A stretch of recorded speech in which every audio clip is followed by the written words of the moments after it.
घर, पैसा और मकान, हर चीज की भरपूर रखने वाले भारत के दो सुपर हीरो कौन हैं? आखिर इन्हें क्यों सुपर हीरो कहा जाता है? कौन है ये दो शख्स? क्या है दोनों का इतिहास? आइए सब कुछ जानते हैं आज की वीडियो में। दोस्तों, जब भी भारत के सबसे अमीर व्यापारियों की बात होती है तो हर किसी की जुबान पर केवल दो नाम आते हैं, रतन टाटा और मुकेश अंबानी। ये दो ऐसे नाम है जिन्होंने सबसे अमीर बिजनेसमैन का दर्जा हासिल किया हुआ है। एक तरफ रतन टाटा, जिन्होंने अपनी कंपनी टाटा इंडस्ट्री को आज इस मुकाम तक पहुंचा दिया है कि बच्चा बच्चा टाटा के बारे में जानता है और टाटा के साथ काम करने की ख्वाहिश रखता है। वहीं मुकेश अंबानी, जिनकी एक गाड़ी की कीमत में नॉर्मल इंसान बंगला बनवा ले। भाई, ये दोनों ही शख्स रईसी के मामले में किसी से कम नहीं है, लेकिन फिर भी लोगों के मन में एक सवाल जरूर आता है कि आखिर इन दोनों में ज्यादा अमीर कौन है? कहीं मुकेश अंबानी तो नहीं, क्योंकि कागजात के अनुसार अंबानी साहब ही रतन टाटा से ज्यादा नेटवर्क रखते हैं। जबकि दूसरी तरफ रतन टाटा, जिन्होंने अपनी कंपनियों की लंबी लिस्ट से पहले ही अंबानी साहब को पीछे छोड़ रखा है। खैर, आइए इन दोनों के बारे में डिटेल में जानते हैं और शुरुआत में बात करते हैं रतन टाटा जी की। दोस्तों, वाकई में कुछ लोग दुनिया में लेजेंड बनने के लिए पैदा होते हैं, जो अपने महान कामों से दुनिया के नजरिए को बदल देते हैं। उन्हीं में से एक है रतन नवल टाटा। इनका जन्म 28 दिसंबर 1937 को मुंबई में हुआ। इनके फादर का नाम नवल टाटा था, जो एक बेहतरीन व्यापारी रहे। वहीं इनकी मदर का नाम सोनू टाटा था। इसके अलावा इनकी जैविक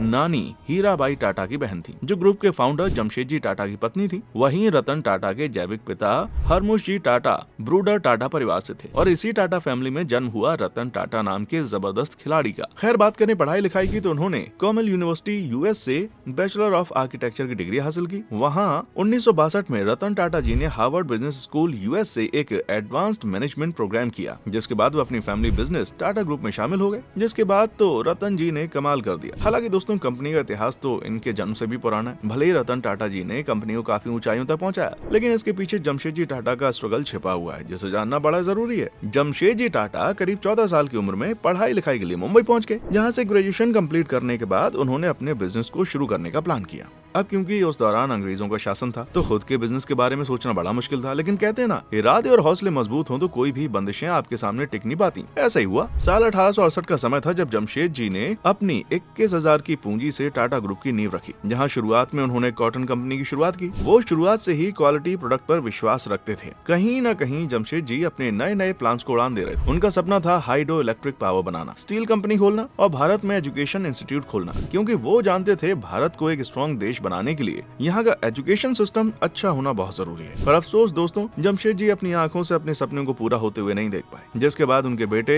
दोराब जी टाटा ने अपने पिता के नक्शे कदम पर चलते हुए ग्रुप की बागडोर संभाली। उन्होंने पिता के सपने को पूरा करते हुए आयरन एंड स्टील कंपनी की शुरुआत की। साथ ही उन्होंने इंडियन इंस्टीट्यूट ऑफ साइंस की शुरुआत की। पर अपने ग्रुप की तरक्की को ज्यादा समय तक ये भी नहीं देख सके। जिसके बाद टाटा ग्रुप की जिम्मेदारी जहांगीर रतन जी टाटा भाई ने संभाली और अपनी मेहनत से उन्होंने पुरानी 14 कंपनियों को चलाते हुए कंपनियों का आंकड़ा 95 तक पहुंचा दिया। यही नहीं, उन्होंने इंडिया की एयरलाइन टाटा एयरलाइन भी शुरू की, जो आज गवर्नमेंट के अंडर एयर इंडिया के नाम से जानी जाती है। इसके बाद इस ग्रुप में एंट्री हुई रतन नवल टाटा की, जिन्होंने इस कंपनी को न केवल भारत में बल्कि ग्लोबली इतना फेमस कर दिया कि आज दुनिया भर में टाटा ग्रुप का गजब का रुतबा है। ये तो पूरी कहानी हो गई रतन टाटा जी की। अब हम बात करते हैं अंबानी जी की। दोस्तों, मुकेश अंबानी का जन्म 19 अप्रैल 1957 को यमन कंट्री की एडन सिटी में हुआ। क्योंकि इनके जन्म के दौरान इनके फादर इनकी मदर के साथ इसी शहर में रहते थे और काम करते थे। इनके फादर का नाम धीरू भाई अंबानी था, जो बिजनेस फील्ड के एक लेजेंड बिजनेसमैन हुआ करते थे। खैर, मुकेश जी के परिवार में इनके छोटे भाई अनिल और इनकी दो बहनें हैं, जिनका नाम है नीना और दीप्ति। बात करें इनकी पढ़ाई लिखाई की तो इन्होंने अपनी स्कूली पढ़ाई मुंबई शहर के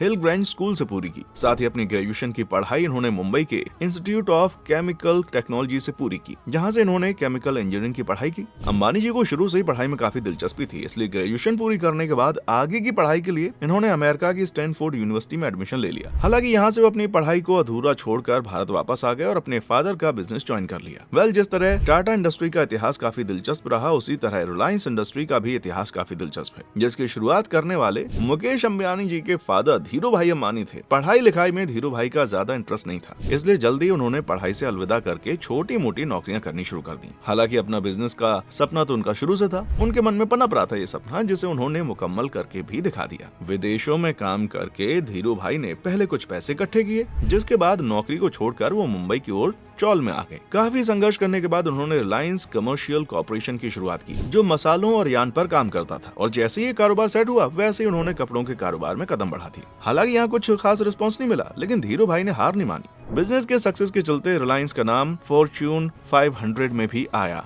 खैर, धीरू भाई की मृत्यु के बाद दोनों भाई मुकेश और अनिल अंबानी को बिजनेस का आधा आधा हिस्सा दे दिया गया। खैर, ये तो आप सब जानते ही होंगे कि दोनों भाई का बिजनेस करने का तरीका कितना अलग रहा। जहाँ एक तरफ अनिल जी जो कि कोर्ट के चक्कर लगाते हुए नजर आते हैं, वहीं मुकेश अंबानी जी जिनकी नेटवर्थ दिन ब दिन बढ़ती चली जा रही है। खैर, इस तरह से दोस्तों हमने रतन जी और अंबानी जी दोनों के इतिहास को अच्छे से जान लिया। अब बारी है इनकी नेटवर्थ की। दोस्तों, रिलायंस रिटेल, रिलायंस पेट्रोलियम और रिलायंस जियो जैसी कई कंपनियों का मालिक मुकेश अंबानी जी की नेटवर्थ लगभग 11,220 करोड़ है। वहीं जनाब हम रतन टाटा जी के बारे में बात करें, जो कि आज के समय में करीब 135 कंपनियों के मालिक हैं। आपको जानकर हैरानी होगी, इतनी सारी कंपनियों के मालिक की नेटवर्थ करीब 3800 करोड़ है। जी हाँ, जो आंकड़े के अनुसार मुकेश जी की नेटवर्थ से बहुत कम है। वेल, अगर इसके पीछे की वजह जानने की कोशिश करें तो केवल इनका भारत के लोगों के प्रति प्यार है। असल में दोस्तों, टाटा ग्रुप में रतन जी लगभग 1% से भी कम के मालिक हैं। जी हाँ, उनके ग्रुप का करीब 66% शेयर उन्हीं की कंपनियों के अलग अलग ट्रस्ट जैसे sir Ratan Tata trust, sir Dorabji Tata trust और टाटा एजुकेशन ट्रस्ट जैसे कई ट्रस्ट को डोनेट किया जाता है। यानी आप समझ ही सकते हैं कि दान पुत्र के मामले में रतन जी अपने पूर्वजों से कम नहीं है। जिस तरह से उनके पूर्वज भारत के लोगों के लिए उनके एजुकेशन को अच्छा बनाने के लिए काम कर रहे थे, उसी कड़ी में आज रतन टाटा जी भी चल रहे हैं। वहीं अगर हम बात करें अंबानी साहब की, तो जनाब ये समय पर रिलायंस ग्रुप में करीब 48% शेयर के मालिक हैं। इस बात से आप समझ ही सकते हैं, जब शेयर्स की बात हो तो मुकेश जी के लगभग ये आधे हैं। इसका असर नेटवर्थ पर पड़ना तो बनता ही है ना।